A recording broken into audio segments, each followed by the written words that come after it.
our top 4 coaches list here, and I'll go first, and I'll get it out of the way. I keep it short and simple. At number 4, I went with Pete Carroll, and you're going to see a theme on my list.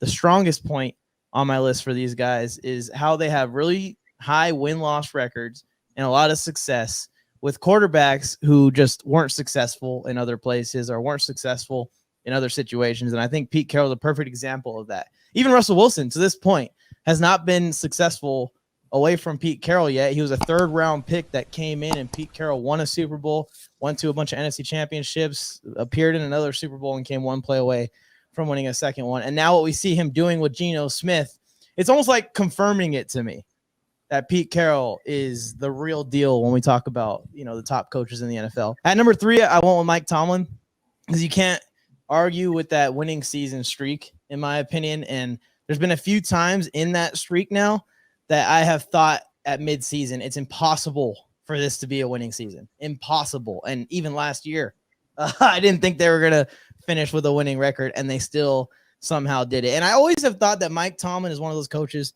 that just gets the best out of every single player on his roster. Doesn't matter, top to bottom, the best player, the worst player, his kicker to TJ Watt. He gets the best out of every single guy. I put Bill Belichick at number 2. So I think legacy-wise, he is number 1. You talk about 6 Super Bowls, and he won more with the Giants as a coordinator. But recently, since Brady left and he's been without an elite quarterback, we haven't seen the Patriots find much success. If they have even a little bit of success, I might even bump Bill Belichick back to number 1. And I'm going to go with Andy Reid as the best coach in the game right now. He's at the top of his game. You could say he's in the prime of his creativity with the offense. They've been the top offense for like the last 5 years. And a lot of people don't realize that he had the Chiefs knocking on Super Bowl doors with Alex Smith, and Patrick Mahomes just took it to the next level and got them the 5 straight AFC championship games and the 2 Super Bowls and the MVPs and the yada, yada, yada, yada. Don't like talking about him that much, but Andy Reid's at number 1 for me. Joe, you go next. We're probably all going to be a little bit similar, but number 4, I have Josh McDaniels, right? The greatest coach to ever live. Number 3, I have Mike McCarthy. You guys know how good he is down there in the Dallas. You guys don't like that list? You guys don't like it? You should have put Pistachio on there, even though he's not a head coach anymore. Mike McCarthy, he's going to win a Super Bowl with Dallas Cowboys this year. You guys don't want to put him on the top who was going to be number 2 on that specific list? Dennis Allen? Probably. I might have put him number 1. No, so number 4, Mike, I'm right with you. I have Pete Carroll number 4. I like exactly what he's doing. Everything right. Same thing. Like when you're about to see him lose, he somehow pulls it out of his hat and wins some games. Number 3, this is going to surprise you guys, but I'm going off of what I think is right now. So number 4, I have Pete Carroll. Number 3, I have Bill Belichick at number 3. I thought you just say Brandon Staley.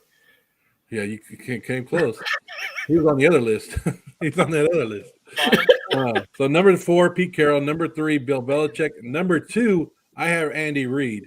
And number 1, I have Mike Tomlin. I won because 16 years without a losing season in the NFL, like Tony talked about with the players, longevity is something. And to see the team that some of these players that he's been winning with, and then you got to go and think about how he won with Antonio Brown and all this. Like last year, Mike, 2-7. They were 2-7, turned around and went 9-8. I know the Super Bowls are going to weigh heavy on the other 2, on Andy Reid and on Bill Belichick.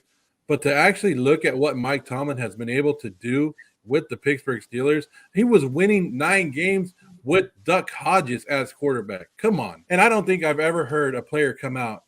Even Antonio's crazy ass has never came out and really like attacked Mike Tomlin.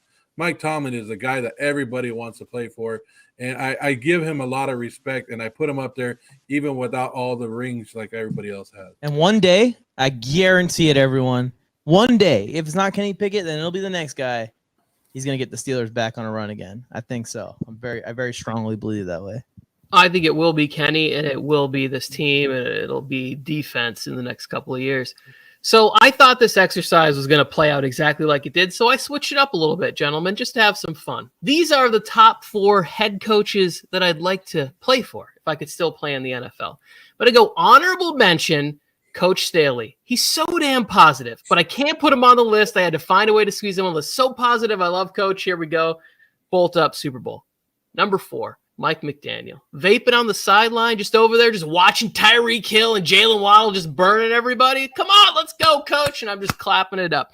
Number 3 on the list, Doug Peterson. Me and Dougie P sharing some fun stories about playing for Favre, right? Coaching, winning that Eagles Super Bowl. That will be some great story time. Dougie P. Number 2, how about Dan Campbell up there in the Motor City?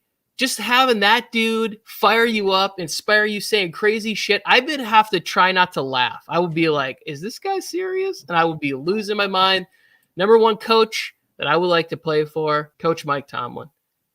After a loss, this guy's inspiring. After a win, holy shit, he's so intense and fun. Like, if somebody was going to talk me into smashing and breaking down my body, I feel like Mike Tomlin would be the guy that I'm going to play for. But like, you guys both had the same exact list that I originally put together. And I was like, we're not going to have a show where all 3 of us are doing different variations of the same 4 human beings. So I switched it up a little bit. Those are the top 4 coaches. You wouldn't want Sirianni? You wouldn't want to play for Sirianni? A guy who's going to go fight and talk shit just like you are? Sirianni was very close to making the list. Like, he was right there. It was between him, Mike McDaniel, where it was like one of those guys where they're like a little loose. Mike McDaniel also, too, I think would be very fun to have conversations with. What about Sean McVay? Sean McVay, I think Sean McVay would be a very interesting conversation. But like Tony said, he also is a little bit serious, too.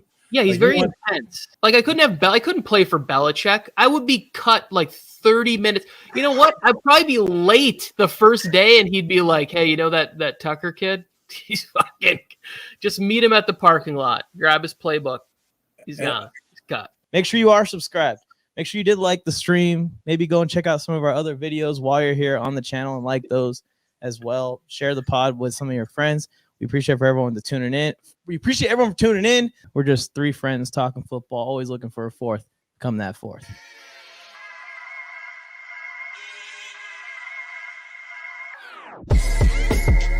Coach Staley's that dude.